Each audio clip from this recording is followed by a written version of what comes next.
Cari maklumat dan berita politik yang bebas, kupasan yang tepat, panas. Dapatkannya secara eksklusif hanya di Jom Channel.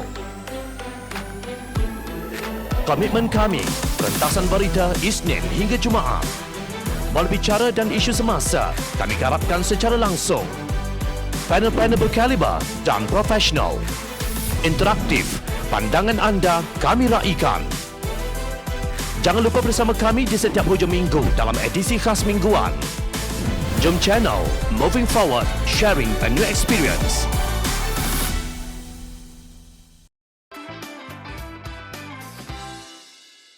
Kerajaan gagal bermakna negara gagal.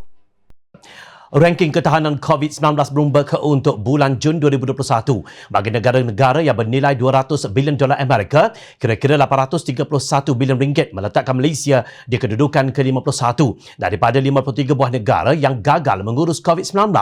Pada Januari, Malaysia berada di kedudukan ke-16 dalam tahap ketahanan COVID-19 ranking Bloomberg. Kini kedudukan negara ini meluncur jauh ke bawah menuju ke arah negara gagal, kata Bloomberg. Apa yang bermula sebagai tangisan meminta pertolongan oleh rakyat Malaysia semasa operasi lockdown dan penularan COVID-19 telah menjadi lambang kejatuhan sebuah bangsa yang pada satu ketika penuh dengan kebanggaan. Menurut laporan itu, Malaysia kehilangan statusnya sebagai model bagi negara membangun yang dimilikinya dahulu. Sekarang negara ini gagal memanfaatkan permulaan yang kukuh menerusi sinar kejayaan globalisasi, malah telah menjadi umpama satu tebusan. Rakyat Malaysia yang menderita mengibarkan bendera putih dari tingkap dan halaman mereka. Pada dasarnya, ia satu penyerahan diri dan permohonan bantuan, makanan, sedikit wang tunai untuk membantu membayar sewa. Terima kasih kepada media sosial. Bendera tersebut telah mengandung simbol kehidupan mereka sendiri. Laporan tersebut melihat tindakan itu tidak cukup untuk dikatakan sebagai sebuah pergerakan. Rakyat tidak mempunyai harapan dan tidak banyak keinginan untuk menggulingkan pemerintah. Malah tidak jelas hari ini wujud, yakni kerajaan yang patut digulingkan itu. Perdana Menteri dan kabinetnya yang diberi watikah untuk membentuk kepimpinan yang stabil terbukti tidak dapat menyatukan tokoh atau program untuk membimbing Malaysia mengharungi bencana ini. Negara ini dilanda pelbagai krisis sosial, ekonomi dan politik yang menjadi makanan yang memburukkan antara satu sama lain. Mungkin hanya sedikit keterlaluan untuk memberinya label ngeri sebagai keadaan negara gagal, tegas Bloomberg.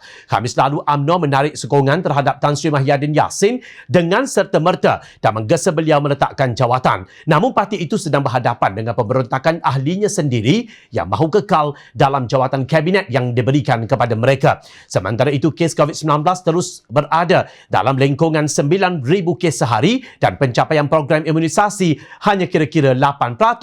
Tiada parti yang mempunyai kelebihan majoriti di Parlimen. Perdana Menteri sangat lemah sehingga Yang di-Pertuan Agong dan Raja-Raja Melayu terpaksa mencebaduli untuk menjadi pengadil menurut Bloomberg. Banyak lagi kegagalan tindakan kerajaan yang disebut oleh akhbar yang berpengaruh dalam dunia komersial antarabangsa itu, termasuk skandal One Malaysia Development Berhad 1MDB dan kehilangan pesawat MH370. Tidak ada negara yang dapat menelusuri landasan ini selama-lamanya dan menjadi model untuk apa-apa selain disfungsi, tegas Bloomberg. Menteri di Jabatan Perdana Menteri Ekonomi Datuk Seri Mustafa Mohamed yang selama ini hilang dari radar tiba-tiba muncul menyangkal dakwaan berita Bloomberg itu. Keadaan Malaysia ketika ini walau dalam keadaan krisis masih seperti biasa. Ahli politik juga bekerja dan kalau kerajaan gagal maka sistem politik semuanya lumpuh. Sekarang ini semua institusi terus berfungsi. Pelantikan Menteri Keuangan Tengku Datuk Seri Zafrul Tengku Abdul Aziz sebagai Menteri Penyelaras bagi Pelan Pemulihan Negara PPN juga sebagai bukti menunjukkan kesungguhan kerajaan meningkatkan ekonomi negara, tegas beliau. Beliau juga yakin pelantikan Datuk Seri Ismail Sabri Yaakob sebagai Timbalan Perdana Menteri dapat membantu dan membela rakyat. InsyaAllah kita akan buat yang terbaik dan kita tidak akan menjadi negara yang gagal, katanya seperti dipetik. Persoalannya, bagaimana Menteri Ekonomi boleh menafikannya sedangkan apa yang disebut dalam laporan Bloomberg itu benar-benar sedang berlaku di negara ini. Pada dasarnya, untuk menjadi sebuah negara yang berjaya, maknanya tidak gagal, ia harus mengukuhkan 4 unsur utama, yakni rakyat, pemerintah, wilayah dan kedaulatan. Apa yang dilihat kini, kesemua unsur utama itu mengalami disfungsi. Rakyat sudah tidak mampu berjuang sendiri, mengangkat bendera putih, wakil rakyat berdendam dan enggan bersatu. Pemerintah pula kudeta tanpa manifesto dan bersikap autokratik. autokrasi. Dasar peraturan dan program yang dilaksanakan sama ada bersifat dua darjat. Contohnya, prosedur operasi standard COVID-19 SOP, lembab. Contoh yang paling jelas, program imunisasi kebangsaan atau tidak memanfaatkan rakyat. Contohnya, moratorium yang akan menambah hutang peminjam. Wilayah negara dibiarkan dimasuki oleh pesawat milik Israel yang dilaung-laungkan sebagai musuh Islam.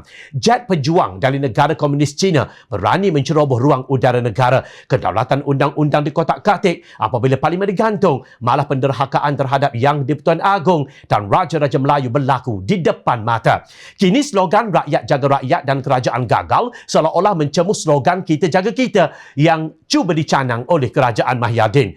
Kalian, para menteri, profesor universiti dan walaun boleh berbeza pendapat. Namun apabila kesemua unsur negara itu telah cedera parah akibat tindakan kerajaan kakistokrasi yang autokrasi, dapatkah kita bersorak lagi bahawa negara kita sebenarnya tidak gagal?